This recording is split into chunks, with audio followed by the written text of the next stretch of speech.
Comienza otra semana. Son más de las 11. En Perspectiva propone Conexión Interior. Es una presentación de Erro, cumpliendo 75 años junto al productor uruguayo. Y Surco Seguros, en sus 30 años, vos en lo importante.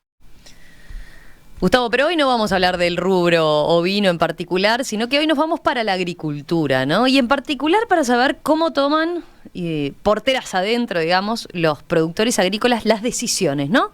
Esas decisiones que se ven impactadas por distintos datos del contexto, de los que nosotros informamos muchas veces, ¿no? Por ejemplo, el impacto de la sequía en el agro, por ejemplo, lo que tiene que ver con los pronósticos que se están haciendo para los próximos meses y cómo viene la siguiente zafra.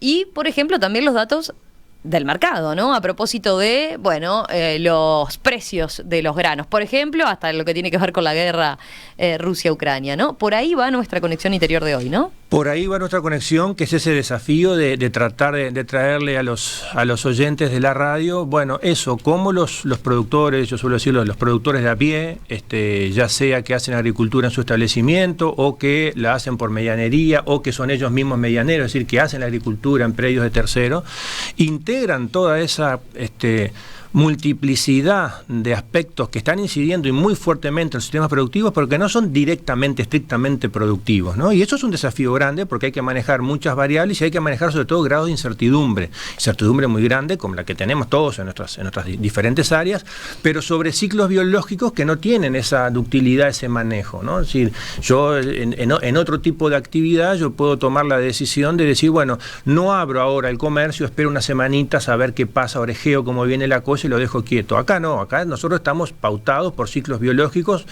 que si voy a sembrar, tengo que sembrar y lo tengo que hacer en el momento óptimo para sembrar para no comprometer el resultado posterior. Y para poder sembrar tengo que haber hecho antes otras prácticas culturales de preparación de esa cama de siembra o de aplicar herbicida, en fin, lo que sea.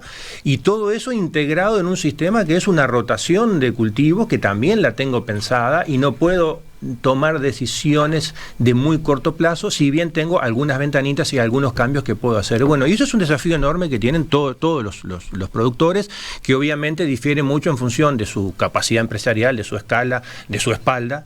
Y entonces un poco la idea de hoy es hablar con un productor de esos que son genéticamente fierreros, ¿no? Es decir, que son agricultores fanáticos agricultores que en vez de sangre tienen gasoil en las venas y nuestro invitado creo que es un buen ejemplo de eso. Está muy cerca de un corazón agrícola, en el departamento de Río Negro, en una colonia, el Instituto de Colonización. Él es colono propietario y arrendatario, pero además desde hace muchos años hace servicios de siembra, de cosecha, de fumigación. Fue presidente de la Cámara Uruguaya de Servicios Agrícolas, que se creó allá en el 2007, a pocos años de este nuevo boom agrícola. Y él es alguien que por su propia experiencia personal, pero a su vez por esas tareas en campos de terceros y perteneciendo, y no es menor el dato, a una cooperativa, Copagran, que es una muy importante cooperativa de granos con presencia en todo el país, creo que puede dar un muy interesante punto de vista desde un productor común y corriente, que él es técnico agropecuario y productor, de cómo se van viviendo esas cosas, cómo salieron de la sequía anterior en su zona, si salieron muy baleados o no. Y cómo afectó eso, en esta zafra de invierno y cómo eso lo proyectan a la futura zafra de verano. Dicho todo eso, entonces nos vamos a estar comunicando con Alberto Urrestarazú, que está en Copagran de Jun. Él, como dije recién, tiene su sede de operaciones en la colonia Kennedy. La colonia Kennedy es la colonia más al sur del departamento de Río Negro, muy cerquita de Soriano, y se trasladó hasta Jun para estar en la cooperativa para asegurar la buena señal que allá en campaña no la tenía. Alberto, ¿cómo estás? Bienvenido, un gusto saludarte. Buenos días, muchas gracias, un gusto estar con ustedes. Alberto, primero algunos datos de presentación. Ya Gustavo adelantaba algo, ¿no? Pero ¿cuánto hace que estás abocado hacia a la agricultura? Y sobre todo en tu caso, en tu predio, ¿a qué tipo de agricultura te estás dedicando? Bueno, te diría que toda la vida. Tengo 50 años y mis padres era agricultor y siempre estuve al lado de él. Yo al cargo de la empresa, al faltar él, a los 18 años empecé y agricultura hago de todo, forrajera, de grano, de invierno y de verano, todo lo que se puede hacer. Ahí para nada más que para el oyente, la agricultura forrajera es una agricultura un poco diferente, es un poco no la que probablemente los oyentes estén más acostumbrados a escuchar, que la que están más acostumbrados a escuchar es la que tú mencionabas, de esas de invierno y de verano, que también vale la pena recordar que hace unos 4 años hicimos acá una nota en Conexión Interior, un poco tratando de mostrar eso, bueno, que tenemos cultivos de invierno, cultivos de verano, que son los cultivos extensivos y que son una media docena de cultivos, que sobre eso gira ese grueso componente agrícola que va rotando que en esa otra agricultura forrajera. Sí, correcto, es claro, digo, entra en el paquete, pero no se nota mucho. Lo que más incidencia tiene, bien dijiste, la agricultura de invierno y la agricultura de verano. Es diversa hoy, hay cultivos oleaginosos de invierno y de grano para la harina, por ejemplo, la cebada, que es para la cerveza, y después se usa mucho en los subproductos en la parte de nutrición animal. Alberto, ahí está. Y para contarle al oyente bien sintéticamente, tú tenés parte de tu actividad es haciendo la agricultura en tu propio establecimiento, como colono, tanto la parte propietaria como arrendada, pero a su vez tú das servicios a terceros. Más o menos, ¿qué proporción de superficie manejas en uno y otro caso? Y contá muy brevemente qué son esos servicios que tú le das a terceros. Bueno, hoy te diría que en el campo propio hago un 40% es agricultura invierno, hasta hoy con trigo, y después en la parte que hago a medianería tengo unas 200 hectáreas de invierno este año, que también está repartido entre trigo y cebada, y después en la parte de servicio a tercero hago siembra, cosecha y fumigación, que eso es más o menos un 50% de mi empresa se dedica a eso. A los servicios a terceros, ese es el 50%. Bien. Sí, correcto. Alberto, te iba a preguntar, a ver, ¿y cómo los golpeó en esa zona en particular la sequía? ¿Qué balance han hecho? Capaz que podés contarnos de tu caso en particular y después más en general de Copagrán también. Bueno, en particular que medio el promedio que pasó en toda la zona, ¿no? La sequía en este verano nos pegó mucho, sacamos entre 800 y 1000 kilos de soja, por ejemplo, girasol 1000 kilos. Que espera, ahí ¿cuánto va? Es en relación a lo que es una buena zafra, una zafra normal, por lo menos? Y lo normal son 2500 kilos en el caso de la soja, y el girasol son 2000. Te iba a nombrar el maíz, que es el otro, que lo normal son entre 5 y 6000 kilos, y se sacaron entre 1500 y 2000, con más de la mitad del área que no se cosechó porque no se pudo, no llegó. Digo, hay gente que pudo hacer fardo, hay gente que la pudo ensilar con muy bajo rendimiento para no perder todo en el caso del maíz, pero fue muy, muy mala. Yo en mi experiencia es la peor zafra que he tenido en todos los años de agricultor que tengo. Mira, la tenés catalogada, sí, la peor de todas en todos esos años que contabas. La peor de todo. Nunca había sacado tampoco, inclusive con áreas sin cosechar y todo. Digo, no. Fue catastrófico. Y eso implica, Alberto, que con esos rendimientos y hacia eso se le suma el área sin cosechar, no llegaron ni siquiera a cubrir los costos. No. Ni siquiera cubrimos el 50% de los costos. Ahí está. Para que se hagan una idea. Los citadinos, como dicen ustedes, que no entienden mucho, digo, ni a la mitad llegamos a cubrir. Tuvimos que refinanciar todo lo que quedamos debiendo para adelante para poder seguir trabajando, porque esto sigue, ¿no? Digo, el agricultor no piensa en lo que perdió ni nada, solo es buscarle la solución para seguir para adelante, porque la única forma de seguir es seguir plantando, si no hay otra chance. Y la zafra de invierno que estaba cerquita, terminamos en mayo de cosechar la soja y ya estábamos sembrando los trigos y las cebadas, ¿no? Bueno, y a propósito de eso te iba a preguntar, ¿Qué cambios hubo, teniendo en cuenta lo que venían pasando con la sequía, el impacto fuerte de la sequía? ¿Hubo algún cambio en esas decisiones que tenían que tomar sobre la fecha entonces? Y yo te diría que en el general no hubo mucho cambio. Sí hubo un replanteo de cómo seguir, porque digo, el que no tiene financiamiento propio, que lo necesita de un tercero, en el caso mío es de Copagran, digo, tuve que venir a conversar acá cómo seguíamos y no le iba a poder cubrir lo que me habían adelantado para los cultivos de verano. Hoy lleva a que hay una buena disposición en todas las empresas para poder seguir, y es la única forma, digo, nos dan los insumos para la semilla, el fertilizante, el combustible para volver a sembrar, y apuestan junto con nosotros a que esta zafra sea mejor y poder empezar a bajar un poco lo que quedamos debiendo. No en una zafra se paga lo que quedamos debiendo en esta zafra de verano, ¿no? Ahí está, ese es otro elemento importante, me parece, Alberto, a incorporar la discusión, que en realidad, a ver, para esa siembra de invierno, trigo y cebada básicamente, ustedes consiguen un adelanto, un apoyo, en el caso tuyo con la cooperativa, que apuesta a eso, asumen el riesgo junto contigo, y si la cosa sale bien, en el mejor de los casos lo que vas a hacer es achicar algo de la deuda de la zafra anterior, de esa zafra de verano. Y si te va muy muy bien, quizás empardar. Eso es corregime si no es así, ¿no? Pero ese es el mejor de los escenarios. Pero después de esta zafra de invierno viene la zafra de verano. Y la zafra de verano vendrá con la incertidumbre que hoy tenemos de climática, digo, para tratar de incorporar esas otras dimensiones, con la incertidumbre de cuál será el fenómeno que nos estará acompañando. Efectivamente será un año niño, será un año niña, vendrán esas lluvias en exceso, como en algún momento se habló que a partir de mitad de este año iban a venir, con las otras complicaciones que también la lluvia por exceso puede traer o no.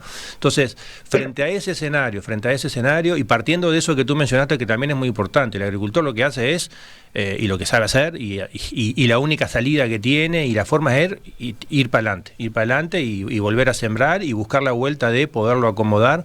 Bueno, pero todo eso, si vos me tenés que explicar a la audiencia, bueno, pero ¿cómo manejás esas cosas? ¿Las manejás a ciegas o de alguna manera tratás de reducir riesgo, de ir a algo más seguro, de diversificar, de bajar área, de incorporar alguna tecnología o de elegir algún cultivo que sea menos susceptible? Ese tipo de cosas porteras adentro.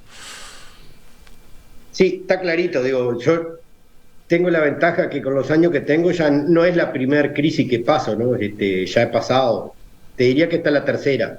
Digo, no por sequía, pero si no hemos tenido exceso de lluvia en cultivos de invierno que también nos ha pegado muchísimo, ¿no? Casi con las mismas pérdidas que esto, ¿no? Digo, no es novedad lo que estoy diciendo. Lo que sí para mí es fundamental el apoyo de cómo estés vinculado como productor en tu medio. Digo, en el caso mío es Copagran, como ya saben, digo, tengo técnicos que me asesoran y que hacemos cuenta y le vamos buscando la vuelta qué es el mejor cultivo. Digo, después es algo que se hace al aire libre y dependemos del clima. Bueno, mira, justo te adelantaste ahí porque ahí a la pregunta que te hacía Gustavo, estaba visto que iba a venir, ¿no? Que es lo que plantea Gabriela, dice, sí, al depender del clima se gana y se pierde. El año pasado, dice, por otro lado, fue récord de precio y de volumen, ¿no? Ahí, en el caso, por ejemplo, en el caso tuyo, Alberto, ¿cómo vos decís, ahora te tuviste que endeudar? ¿Qué pasa en los años en que la cosa anduvo bien y que te permitió tener más utilidades? Capaz, ¿qué se hace con eso? ¿Se reinvierte? ¿Se hace como un colchoncito para momentos más complicados como estos que se vinieron ahora? Sí, correcto. Lo primero que cuando a vos te va bien, lo que haces es pagar todas las cuentas. Eso es lo primero que haces. Después, si te sobra algo, reinvertís. Te cambiás una máquina, de repente comprás insumos a mejor valor porque los comprás contado.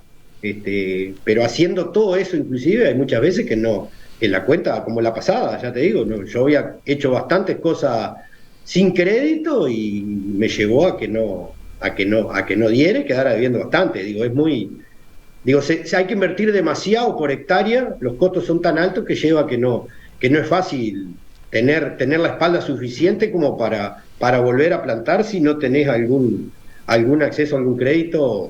medianamente potable, ¿no? En Erro, brindamos soluciones, tecnología e innovación para toda la cadena productiva. Somos una empresa pujante que trabajamos arduamente en la alianza con las marcas líderes en el mundo para satisfacer las demandas del mercado actual. Erro, una empresa 100% familiar cumpliendo 75 años junto al productor uruguayo. ¿Qué es un seguro? Es para tus cosas. Si les pasa algo, te pagan. ¿Quién te paga? Surco Seguros. ¿Y qué cosas? La casa, el auto.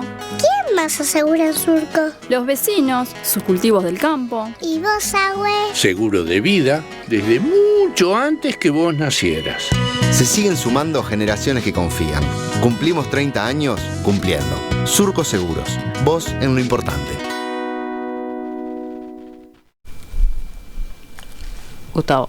Ahí volvemos. Alberto, tú mencionabas recién, y de vuelta para ilustrar al oyente, que esto implica una inversión muy grande, que obviamente te sale más barato ese dinero cuando es dinero tuyo que cuando es de terceros, y a veces uno ahí se la juega si tiene un poquito de espalda para decir, bueno, yo pongo esos pesos ahí. Pero nuevamente, aproximadamente, ¿cuánto es esa inversión por hectárea de lo que implica sembrar trigo o cebada, para nombrar el caso ahora de lo que es esta zafra de invierno? Para dar una idea, una orientación de números de cuánto es esa inversión. Y el costo aproximado es entre 500 y 600 dólares por hectárea sin renta.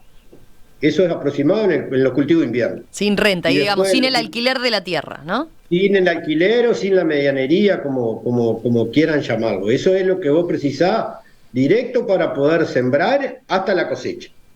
Después, digo, eso es lo normal, la presupuestación que hace más o menos es por ahí, por eso es que vos entras a conversar cómo hacer para llegar a la cosecha, porque en realidad de repente con 100 dólares por hectárea vos estás plantando, pero después tenés que llegar hasta noviembre, diciembre, precisás todo el resto de los insumos que se necesitan para poder cosechar, porque si no, si haces las cosas a media, después no recuperas nada, es peor, ¿no? Exacto. Y en el contexto un poquito que hablábamos es, digo, estamos en pleno agosto y ya estamos pensando en todos los cultivos de verano, que en septiembre más o menos ya se empiezan a hacer las labores correspondientes para después sembrar en octubre, noviembre. Y viste que la cadena es mucho más grande, no es que nosotros hicimos el invierno, vamos a levantar y ahí vamos a pensar en lo que vamos a hacer en el verano.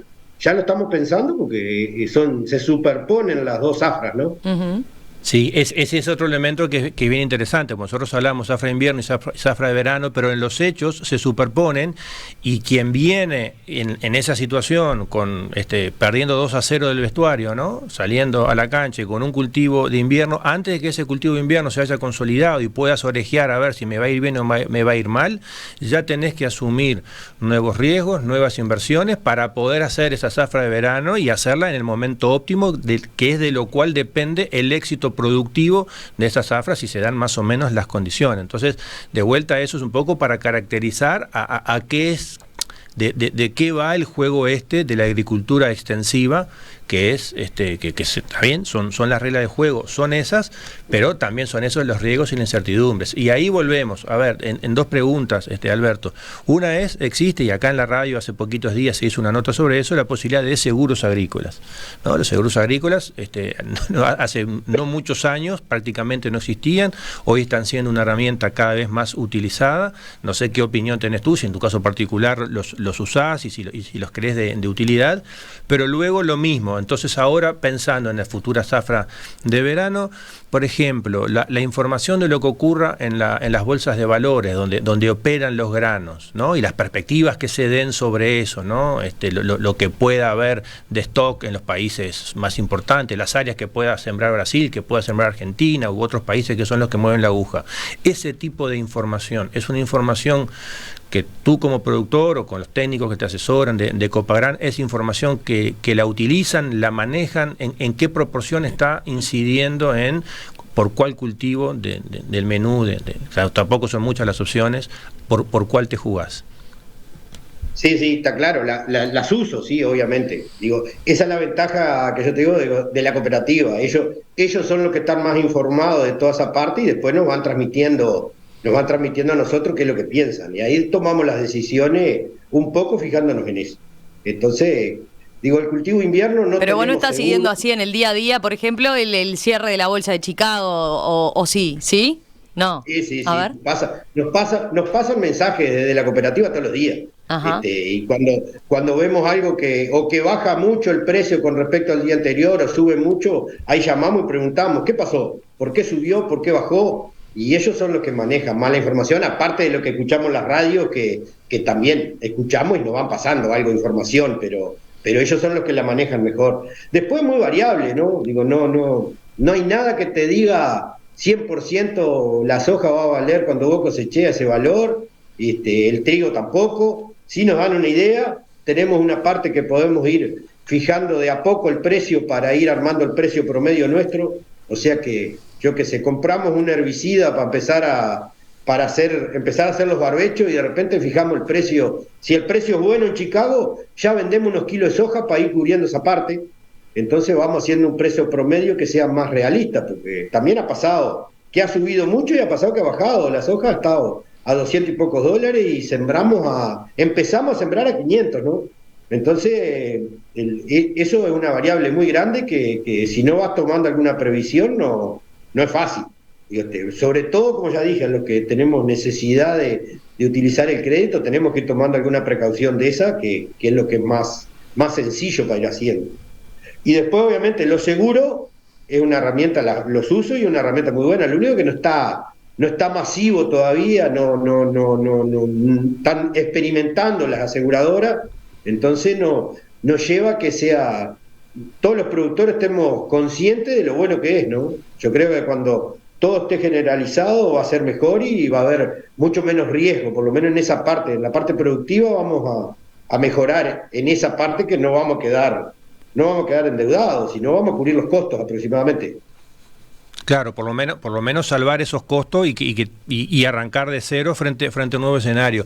Y ahí, Alberto, a ver si no te pongo en un aprieto, pero ¿hay decisiones técnicas que tú tomes, por ejemplo, basado en esa información? Yo insisto con eso, ¿no? Es la información de afuera, porque a veces el problema que tenemos es que tenemos mucha información, tenemos mucho dato, pero el tema es cómo traducimos ese dato en información realmente. Es decir, el dato, que hay mucho y es... Hoy el problema de acceder a los datos no es problema, es cómo transformo eso en decisión, y en decisión que sea útil para mi gestión, para la gestión de lo que yo haga en el establecimiento. Entonces la pregunta es si hay alternativas de las que tú tomas porteras adentro, de decir, por ejemplo, bueno, vamos a diversificar en cuanto a la cantidad de cultivos, vamos a incorporar algún otro rubro que hasta ahora no venía incorporando, pero como forma también, como gestor del establecimiento. Ahí no te lo digo tanto a vos como trabajando en la parte de medianería, sino vos como productor, en qué medida la diversificación con otras actividades o dentro de la agricultura, poniendo varios rubros simultáneamente, varios cultivos simultáneamente, la utilizás como carta que te dé esa estabilidad que es parte de lo necesario para poder seguir. No, es fundamental diversificar. En los cultivos de invierno ahora yo sembré los tres, sembré colza, sembré trigo y sembré cebada. Hay que diversificar, porque si te jugás a uno solo, ahí es más difícil. Y en los cultivos de verano lo mismo, yo hago girasol, soja y maíz, y en parte de forrajera, como hablaba de sorgo también. Yo hago de todo. Es la forma de hacerte un seguro vos mismo. Hay algunos que te pegan más, otros te pegan menos, yo qué sé, es la forma de diversificar el riesgo. Claro, ahora alguien te puede decir, bueno, pero estás resignando ganancia porque en vez de plantar lo que más está valiendo, estás incorporando y destinando área a cultivos que no valen tanto, estás perdiendo de ganar. Ese balance, ¿cómo lo haces? Y no, pero lo que pasa que, como dije hace un rato, es todo al aire libre, ¿no? Entonces nadie sabe si vos vas a perder de ganar o vas a ganar más, porque, la seca esta anunciaba que iba a ser seco, pero... Yo en los 50 años es la primera vez que me pasa algo así. Lo que quiere decir que es grave, ¿no? Va cambiando, no sé qué es lo que pasa. Pero en los cultivos de invierno hay mucha gente que no sembró cultivo de invierno, hizo puente verde, va a pasar a cultivo de verano directamente. Pero ¿quién nos asegura que el cultivo de verano el año que viene va a ser la salvación? Nadie sabe eso. Ninguno sabemos. Entonces, digo, como te decía, los agricultores no jugamos toda el área, pero sí jugamos todo lo que podemos, lo que hacemos bien, en buena fecha, con todas las cosas bien hechitas, cosa de intentar no perder en el cultivo ese, y bueno, y bajar un poco riesgo también, pues no es lo mismo. Digo, ¿cómo hacemos para dejar hasta mayo del año que viene, sin ninguna entrada en el caso nuestro? Alberto Urrestarazú, productor agrícola y directivo ahí de Copagran en el departamento de Río Negro. Alberto, muchas gracias por este contacto y por contarnos eso, ¿no? El detrás de porteras, como dice Gustavo. Bueno, muchas gracias. Espero que le haya servido y que la audiencia entienda algo de lo que hacemos nosotros acá afuera. Sin duda. Eso va a ser así, Alberto, muchísimas gracias y bueno, suerte en lo que viene por delante. Muchas gracias, a las órdenes. Que andes bien, chau, chau. Un abrazo. Conexión Interior es una presentación de Erro, cumpliendo 75 años junto al productor uruguayo, y Surco Seguros, en sus 30 años, vos en lo importante.